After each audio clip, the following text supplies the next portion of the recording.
Hello, I'm Tim Harris. This is Julie Harris, and this is Real Estate Coaching Radio. That's right. So make sure that you hit the subscribe button so you won't miss any future episodes. Thanks again for popping by. Hit that like button, and don't forget to leave your comments and questions so we can get right back with you. We will. Thank you for continuing to make our podcast, Real Estate Coaching Radio, the #1 listened to podcast for real estate professionals in at least the United States. And let us know what you think about this video. Leave your comments below. Thank you. Welcome back. Today we're talking about how to make at least $100,000 in the first 100 days of 2024. I'm going to say it again. We're going to be giving you, this is 3-part show? 4-part show. 4-part show. We're going to be giving you an exact plan on how to make at least $100,000 selling real estate, not, fixing screen doors or doing mortgages, selling real estate in the first 100 days of 2024. Yes, side hustle is not included. That's right. Okay, so launch yourself into success in 2024 with the first 100 days being the most successful you've ever experienced. With rates coming down and inventory going up, you're poised to roar in 24. And some people are saying they're expecting to have a new roaring 20s. Hold on. I can get behind that. Did you think of that? Roar in 24? I probably read it somewhere. Oh my gosh. I can't take total credit, but I like it. That's good copywriting. It is. So don't wait until the calendar flips to get into action. We're going to show you how on this podcast series. So part 1, we're going to talk about 4 rules to follow to be successful, earning at least $100,000 in 100 days. You might say, we're kind of selling you on the fact that, yes, you can actually do this. And what we're also trying to do is convince you that you should not be waiting until whatever spring is to you before you decide to get your butt back in gear. Yeah. Frankly, if you've been listening to us for a long period of time, it's tens of thousands if you have, you'll know that your new year effectively started in October. In other words, 2023 in October was the start of your 2024 if you've been following along with us, because that's really how you build momentum going into the new year. But we're going to present and the assumption that you did not prepare yourself and you're just effectively getting started mentally and emotionally. So in 2024, you'll have financial abundance. But what matters most is you take action on the things we're about to give you. Perfect. So the average sale price in the United States is currently $412,000. I looked that up the day I wrote this, which hasn't been more than 2 days ago. That makes the average commission about $12,000. And by the way, I got that from several sources, but you can actually, Forbes.com has a little widget where you can enter your zip code or your town and find out what your personal average in your area is. Average sale price. Average sale price. So adjust accordingly, but I'm using the national average. That makes the average commission about $12,000. And after 20% of expenses, that gets you to about $9,600 net per deal. You'll need about 10 deals to make $100,000 in 100 days. Now, obviously, if you are with, say, for example, the company Julie and I are affiliated with, which is eXp Realty, you could make substantially more than that if you've capped. And so eXp Realty, it's a great place to mention. If you are, as many of you are, searching for a broker upgrade, let's have that conversation, because you can adjust all of these numbers up. If you're with eXp Realty, in many cases, you'll make substantially more money. So let's have that conversation. You can text me directly at 512-758-0206, or there is a link below in the show notes where you can learn more about our eXp Realty group. And there's 3 videos in there that we want you to watch and all the benefits of aligning with Julie and I at eXp Realty. But we're using these, when Julie's preparing these numbers, we're using what we think are kind of what the average agent will be receiving, not someone who's wised up and joined eXp Realty. For those of you who are ready to take the next natural step and join us at eXp Realty, scroll down below, click the link to learn more about our revenue share group, which is called Libertas. Or if you're ready to join and you're looking to land the plane, it would be our honor and our pleasure to be your eXp Realty sponsor. And all you have to do is text me at 512-758-0206. Or frankly, if you're filling out the application today and you're wanting to name us as your sponsor, just look for Julie Harris from Georgetown, Texas, and choose her as your sponsor. And then you are automatically part of our revenue share group. All right, so again, the average sale price, and as Tim just mentioned, many of you can adjust accordingly up, is about $412,000. That means you need 10 deals to make at least $100,000 in 100 days. Everyone listening to this podcast can 100% accomplish this goal, assuming that you follow the plan. And that's why it's going to take us several podcasts to lay out the plan for you. Once you've done this the first time, and our coaching clients will attest to this, you can then lather, rinse, and repeat. There will absolutely be an influx of people buying and selling real estate in the next 100 days. We know this because it is based on an increasing number of mortgage applications for the past 5 weeks. Just when rates started to go down, mortgage applications went up. And that's not even counting the cash buyers, right? And there's also, if you look at every single leading indicator of what the direction the economy is going to go, though there was some dubious information about employment, but what that's going to do is the Fed will use that as an excuse to lower rates. And, monetary supply policy and all that aside, we're not going to pontificate about that. We have our friend Peter Schiff that does that for us, and we have him on as a guest. That's true. But the moral of the story is it will result in lower mortgage rates. And we know lower mortgage rates will result in, guess what, more homes for sale. Listen to Julie and I's show that we did. We did 5 shows on our 2024 real estate predictions. You can obviously get today's notes and all of the notes from all of our podcasts when you scroll down below. All you got to do is open up the show description, open up the notes. And sometimes iTunes will edit or limit the amount of notes we put in there, but you'll at least get most of them. Where you can find all of our notes that aren't edited is over on our main website, timandjulieharris.com. And whether you're reading our notes along with us on today's show or all of our shows, and by the way, these notes are great for you to use if you're doing training yourself, of your team members, if you're an office manager, if you're a broker, it doesn't matter. Go ahead and use these notes. And when you do, there's a link in the notes for you to join Premier Coaching. It is the next natural step for all of you to really make the most of what we do believe is going to be the start of a long 2024. It will be the start of a long-term, ever-increasing real estate. Dare I say boom, but we really do feel that that's what's going to be happening. I agree with you. Okay, so decide now when you're going to start your 100-day sales streak. Chart it on your calendar and count work days versus non-work days. It doesn't have to be 100 consecutive days. You'll need a break now and then, and you may have some other plans already in your calendar, so adjust accordingly, but do make the commitment. If you don't do this step, you're probably not going to do the rest of the plan. And do that calendaring out where you're looking at the next 100 days, the days you'll be working and not working. Literally, physically take a calendar on the days you're going to be working. Maybe put a $sign on that day, and the days you're not going to be working, put an X. If you have a family or if you have other commitments, make sure, especially if you have little kids, make sure you're letting them know the days you're working and not working, and post that calendar so all of them, so your whole family, your whole clan can see basically, hey, guess what? Mom or dad are, they're working today. There's the $sign on today's date, that kind of thing. Get family buy-in, because then they'll reinforce. If they see you screwing around on a day where you're supposed to be working, they'll probably playfully, or depending on the age of the kids and the snarkiness of the kid, they might actually start holding you accountable. Well, that's right. And you're also setting some expectations for them that this is how your 100 days is going to go. So 4 rules to commit to before you accept the $100,000 in a 100-day challenge. This is today's podcast. Tomorrow we will start the actual plan, but you've got to commit to these 4 things first. Point number A, you will have to actively contact both people you already know as well as those you don't know.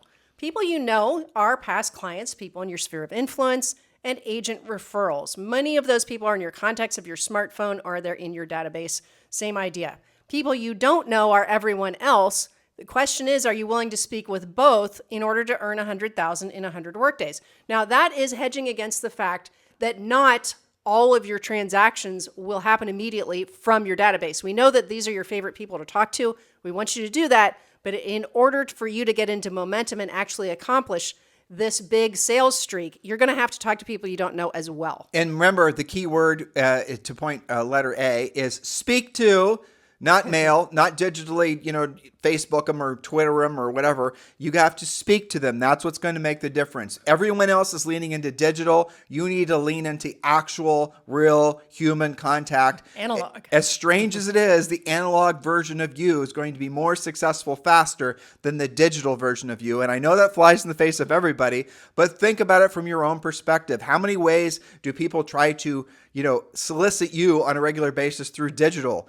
Out like a billion. You don't even know because you've learned to filter it out. Versus how many people have actually reached out to you in a meaningful way using a script or using a conversation outline that is designed to show sincere interest in you, and then as a side stream benefit to you, elicit them for a referral, right? Nobody. When is the last time you heard from anybody, even your friends, your family, your loved ones, even, your mom? When was the last time anyone called you? They all do things digitally. Be the person that calls. It'll give you an unfair advantage in the marketplace, especially as everyone starts hitting the easy button and tries to do everything through AI. Well, and what I what I think you're saying is not that the social stuff and the long tail things don't have value. They do.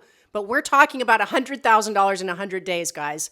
And we know exactly what you just said, Tim, because when we do events and we say, okay, let's just say that you have to take 10 listings in the next 10 weeks, what would you do? And you know what every agent says? I would call. Every sentence they answer with is, I would call, I would talk to. You know it's true. You just try and do it the passive way. Same thing. We're at the same event. We've asked the question, and we'll ask them, where did those, we'll pick out Bob in the front row, right? And Bob, how many houses have you sold so far this year? And Bob will say 10. I say, how many of those were buyers versus sellers? It's usually 50-50. Bob, where did those deals come from, especially on the listing side? Every single time, it's going to have come from, 99% of the time, it's going to have come from a center of influence past client, but most importantly, a direct contact. Yes. Because, guys, the saturation level with digital has been far, surpassed. Everyone's doing everything digitally because it allows agents to no longer to think that they can avoid having conversations with people. And the conversations that they need to be having with people are the ones where you're bringing value to the conversation. Hey, Julie, so listen, I've been getting a lot of calls and emails from folks over the last 60 days. Everyone seems to be worried about what their home's value is. And so you don't have to worry about what's going on in the real estate market. What I'm going to start doing is calling every single person that I know, love, and care about. And I'm going to give them a quick snapshot of what's going on in their home's value so they don't have to worry. Every single person's going to be essentially responding in a positive way. And then, so Julie, I've got your first report for you now. Are you interested in me telling you what your home's worth? Absolutely. Well, I got great news for you. You bought that house 3 years ago, and since then it's more than doubled in value. Is that really true? It is true. There's comps out there. gosh. By the way, would you like me to do a more in-depth study on your home's value so you can have a real, drill down idea of what your home's worth in this market? Heck yeah. There you go. Now, by the way, Julie, have you considered putting your house for sale? I mean, if all the numbers made sense, and if you're seeing your house that you paid $400 is now worth $800, would that maybe have some, if interest rates and other things made sense, would you consider, you guys get it? Yes. That's called a conversation. Julie and I are obviously making it easy and doing it fast for the sake of shining light on how simple these conversations are. But even if you never got to a conversation like that was directly about real estate, you could always start out saying what I said. And if they said, no, I'm not interested in a CMA, you say, okay, great. I appreciate that. Well, I'll call you same time of the month next month. By the way, who do you know who's thinking about buying or selling that I should be helping in this market? So whether that turned into an urgent right now lead or whether it was just thank you very much for the information, always end with a, by the way, who do you know who's thinking about buying or selling this market that I should be helping? You're also preventing that person from ever saying, after I had my closing, I never heard from my agent again. Right. We don't want that. Okay, so point number B, you should also know where your business came from last year and keep doing what did work. Commit to doing more of what worked. So for example, and I think this is probably my number one example, just from coaching calls, if you had 5 transactions from repeat clients last year, but you didn't have a system to speak with your database regularly, well, how many more repeat clients or referral clients could you create this year by being more drilled down on that source of business? I see this also with our more experienced agents where an expired will call them. I always give them a hard time. Oh, I took an expired listing last week. Really? Did they call you or did you call them? And you took the listing, no problem, right? I'm not, you're not rocking in the corner having hives from taking an expired. Well, what would happen if you actually... You mean from taking a center of influence and past No. And when an expired calls them, Oh. and the agent's like, oh, I listed an expired, right? Oh, got it. But the expired called you. What would happen if you actually proactively called expireds, for example? So do more of what's working and less of what's not. Point number C, you must be willing to do what you don't want to do when you don't want to do it at the highest level. Keep doing what you're doing and you'll keep getting what you're getting. If you want more faster, you have to, and you want to go to the next level financially, remember our 100,000 in 100 days, you must go to the next level with your skills, your discipline, and your consistency. And I know, and you know, Tim, that there are some listeners out there that are used to making 100,000 every 100 days. What would happen if you followed this plan and doubled it? So adjust accordingly depending on your experience level and what you've already got in the pipeline. You know that saying, Julie, that you and I contrived a long time ago, like if you want ever increasing levels of success in your business and personal life, you must do what you don't want to do and you don't want to do at the highest level. That is perhaps one of the most underrated, most looked over facts of life. And it's astonishing to me how frequently people who are in or trying to be gurus or trying to be thought leaders, wherever the hell you want to call it, how frequently they absolutely positively don't drill down on those core facts. Yes. You have to be willing to do what you don't want to do when you don't want to do at the highest level. They always try to make it about follow your passion, or I hear people say these woo-woo things on such a regular basis. And I know a lot of them actually believe, well, the universe is going to send me what I want, or I'm going to, Sure. all these things, right? But the fact is that you might be, what's the word that people try to use when they're trying to have the universe create something for him? Manifest? Manifest, exactly. So I'm trying to manifest this level of success. Okay, that's cool. So what are you doing to manifest that? And then they tell you, like highly successful people, what they're really saying is they're replacing the word manifest with I've set a goal, right? I've set a goal of basically earning $1 million this year. And they're not just sitting around in yoga positions waiting for the universe to drop $1 million on their lap. You then, again, highly successful people that do use those types of words, what they're doing, again, I'm going to say this twice, is they're replacing the word manifest with setting a goal. So when you hear influential people say they're manifesting, don't go down the rabbit hole of thinking that they're not taking massive action.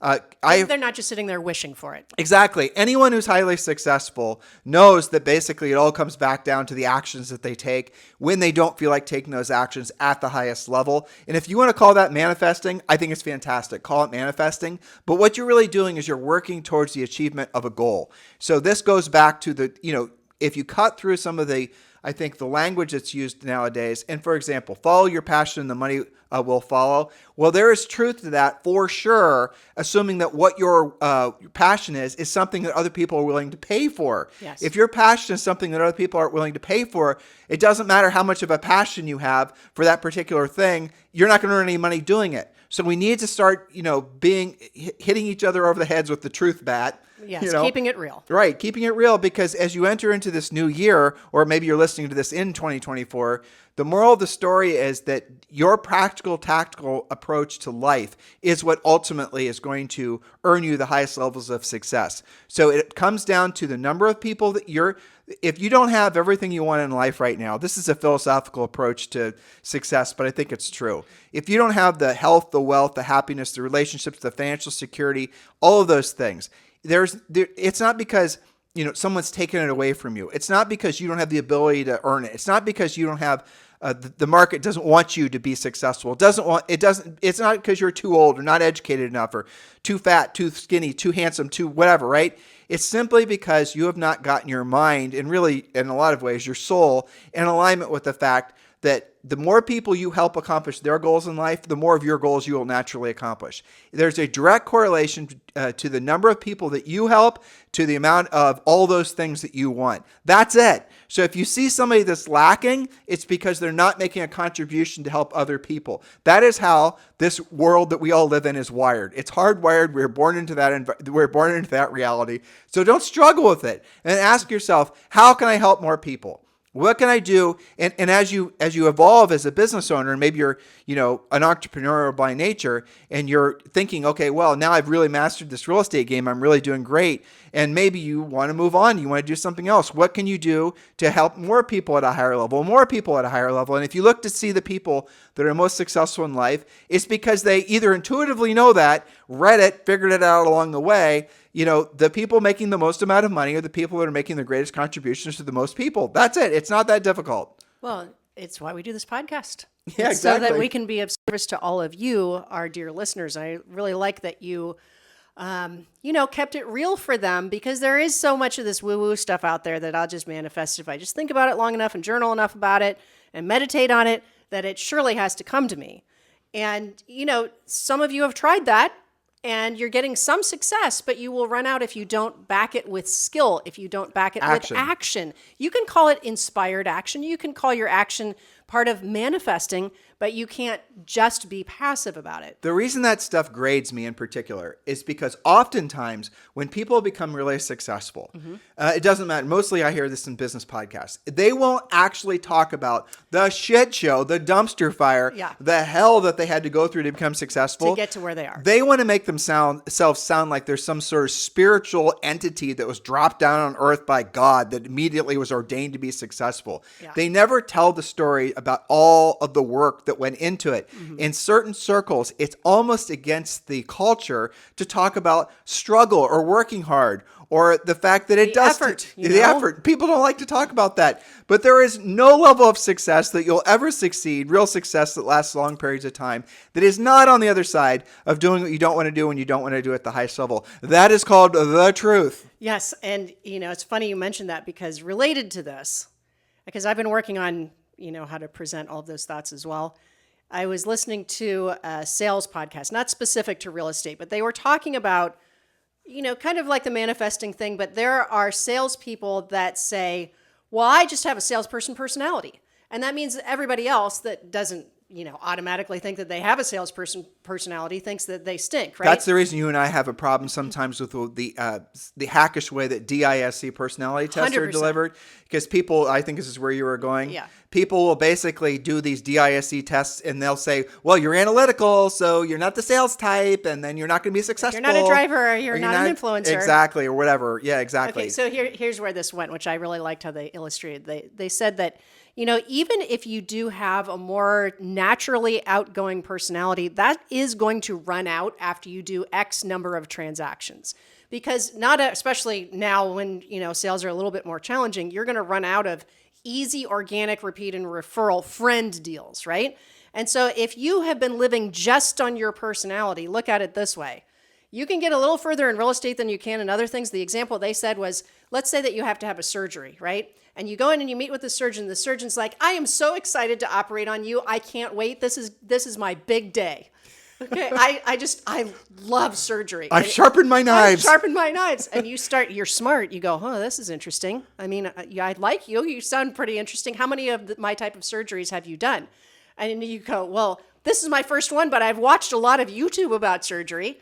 Or let's make it about a pilot, right? You get on that plane and, you listen for the pilot and, you're sitting up front and you ask the pilot, tell me about your flying experience. And he goes, well, I have watched Top Gun 75 times. I cannot wait to take off. It's funny you should ask, Julie, and have a nice, safe flight. But I literally am watching a YouTube video on how to fly this plane right now. I'm sure there's a checklist here somewhere. Exactly. Checklist for 747.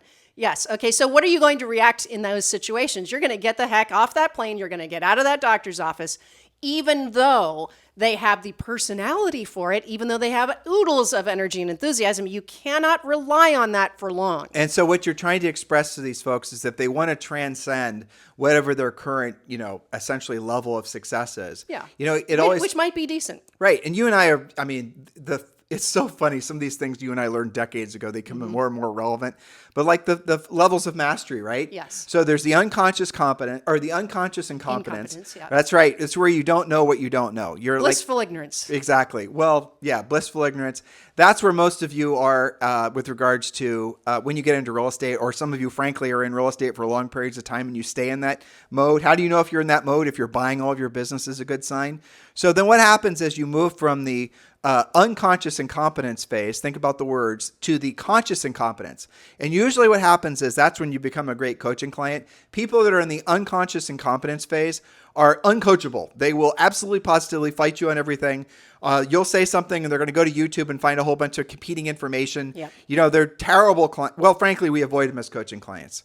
That's just the truth, because they just become real pains in the butt because they're not willing to actually They're not open to changing. Right. So what has to happen is folks have to have, generally speaking, a couple knockdowns on the mat. And once they do, then what they become is consciously aware of what they don't know. So they become consciously incompetent. So you are now getting, life is delivering some hard lessons on what you don't know. And maybe if you're open, if you have, frankly, ego issues, you're not willing to actually learn from those lessons. And you're going to keep yourself in that phase of unconsciously incompetent. But if you're actually being introspective and you're somebody who's focused on growth and becoming the best version of yourself, then you're going to start saying, well, you know what? That was a crappy thing losing that listing. Or why did that buyer choose not to work with me? Or you're going to start really being introspective. You're going to stop blaming, the other agent told them a lower commission or a higher price, or, they had it, whatever. You're going to stop making excuses while you're failing. You're going to say, I'm failing. This sucks.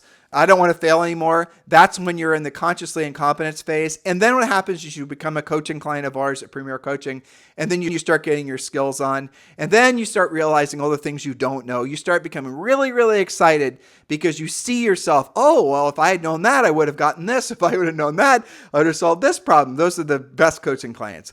And then what happens is you then transcend and you then become usually a one-on-one coaching client. You choose to hire one of our personal one-on-one coaches as your personal client. That's when you become consciously competent, because then you start seeing yourself delivering.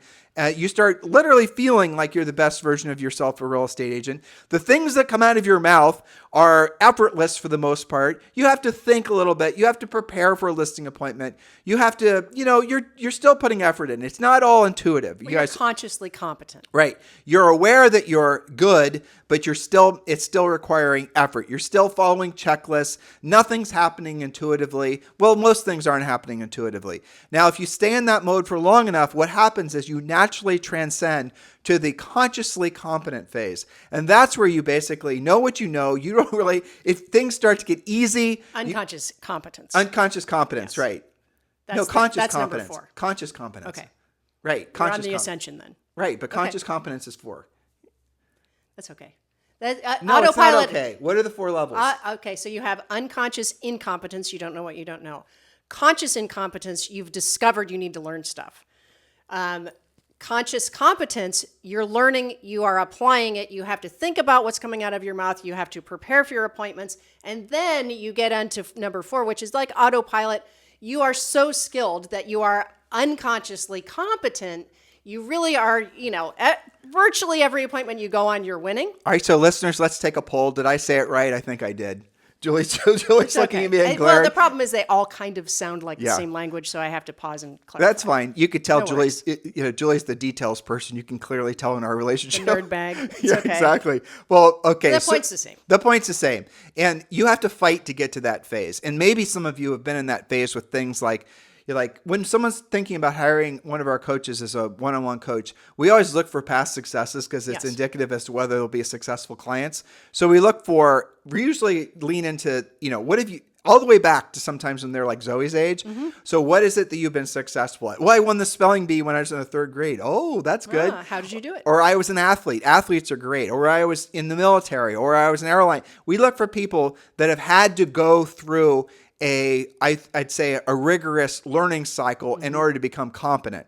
And when you find people like that, then always they become successful coaching clients. They will become successful faster because there's a relationship between... They know it intuitively. Right. You can say, well, stop making real estate so different, your success in real estate so different than your success as a pilot or as a rock star in a sport or something like that, because they'll go... I remember... The coaching call that I first learned that on was on a nationally ranked tennis player who was struggling in real estate. And I swear to you, as soon as she had that thought, we had this conversation on a coaching call. Why are you making the ascension through all of those stages of mastery in real estate so different than what you did in tennis? She said, well, let me think about that. I had to practice every day. I had to lose a few matches. I had to have a great coach. I had to get better at my craft. I had to have days where I had to do what I didn't want to do when I didn't want to do it. Sometimes I didn't feel like playing tennis.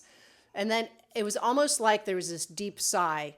Oh, now I get it. This is just like that. The ones that are harder to coach are the ones that don't really have that in their background. And I'm going to own that, because when you and I started selling real estate in our early 20s, we sold over 100 homes our first year. Yep. I did not have any previous real high watermark successes. I was an average student.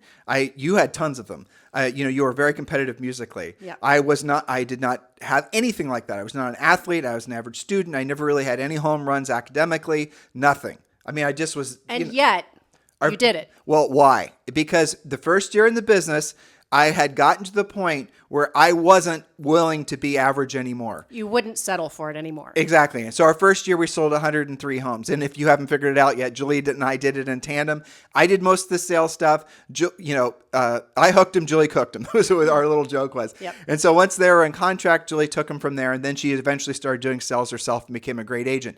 But the moral of the story is, even if you don't have a storied, history of success, it doesn't mean that you can't be successful. It just means that real estate will be the first time that you did that. And that's go exciting. You. Yeah, and go you. But you got to realize that nobody skips a step in these phases of learning. Nobody skips. You can't just get into real estate. Maybe in your little world, in your little brokerage, and I'm not being condescending, I'm just being realistic. If you're in some rural community where the average agent sells 3 houses a year and you roll in and you sell 12 or 15 and you're feeling like a rock star, don't settle there. We've had coaching clients that hire us because they've realized they become the big fish in a small pond. You're limiting yourself in a massive way. A lot of folks then will, frankly, we get a lot of people up moving over to our EXP Realty group because they want to be part of an international real estate brokerage where now they're comparing themselves and they're learning from agents from not just their immediate market, but from all over the world, because EXP is in 22 different countries and all the rest of it, right? So the moral of the story is always keep yourself challenged. Don't allow yourself to become complacent. Make your life about doing what you don't want to do and you don't want to do at the highest level. And then ever increasing levels of success in your business and personal life just become who you are. It becomes natural. These ups and downs that people experience in life, in all aspects, they're not necessary, honest to God. You can have one big arch, right? Granted, at the end of your days on planet Earth, generally speaking, the arch has a downward slope. But the moral of the story is you can have ever increasing levels of business and personal success. You don't have to have ups and downs, bad months, good months, bad years, bad. You don't have to go from, you can throw out your fat jeans if you committed to staying skinny. You get what I'm saying here? Does that make sense, Julie? Absolutely makes sense. But it does require effort. And so that brings us to point number D. You must ask for help when you need it. Don't waste time reinventing the wheel, sampling, trying things out, getting free downloads and seeing how it works out. Get help from our Harris certified coaches and join Premier Coaching so that you can have the daily support that you crave in this business. Just as you didn't settle for when we got into our real estate business and you said, I am going to make a change. I'm going to take control of this. This is the way that you guys get in control. Whether you've been in real estate for a while or whether you just got your license, it is your time. To this day, I benchmark myself from that. Sure. To this day. And that was almost, it's a damn long time. It was a lot of houses ago. It was a lot of houses ago, right? A lot of coaching calls ago. Right? A lot of podcasts ago. But the moral of the story is that became my new. So I didn't have any. You redefined yourself, though. And all of you, this is the point. This is where we're hoping to motivate you to realize you can do it as well. No matter how old you are, how younger you are, how experienced you are, how educated you are, none of those things matter. The first 100 days as you roll into 2024, and if you're listening to this and it's April of 2024, it still applies. It still is relevant, right? But you can hit hard reset on your life. You just have to tell yourself, this is what it feels like to be in the right place at the right time. Julie and I are in our coaching organization, this podcast, our best-selling book, Harris Rules, all of the things that you find yourself surrounded with when you're part of Julie and I's orbit will do nothing other than reinforce you becoming the best version of yourself. Now is the time. Stop procrastinating. Today is the first day of everything that you can create. Remember, guys, if you're struggling mentally, emotionally with some of the concepts we're exposing you guys to, you got to understand, Julie and I didn't think this way out of the, when we were younger, frankly. Out of the license stamp. We had to earn the knowledge through droves of coaching calls and lots of experience. And what we've seen repetitiously over very long periods of time, that success leaves clues and success follows a pattern. Successful people's patterns and their habits are easily emulated. Choose to follow and do what other people who've already been successful or what you hope to do. Just do what they did. Copy. And that's what joining Premier Coaching is all about. So your homework from today's podcast is to scroll down below, read today's notes. We're going to pick up tomorrow where we left off today on part 2. Have a fantastic day. I'll talk with you on the show tomorrow. Hello, thank you for having watched this video. Please remember to subscribe to our YouTube channel. That's right. And don't forget to hit that like button, leave your comments and questions below, and we will get right back with you. Thank you for watching this video. And remember to watch the next one. You're going to love that one.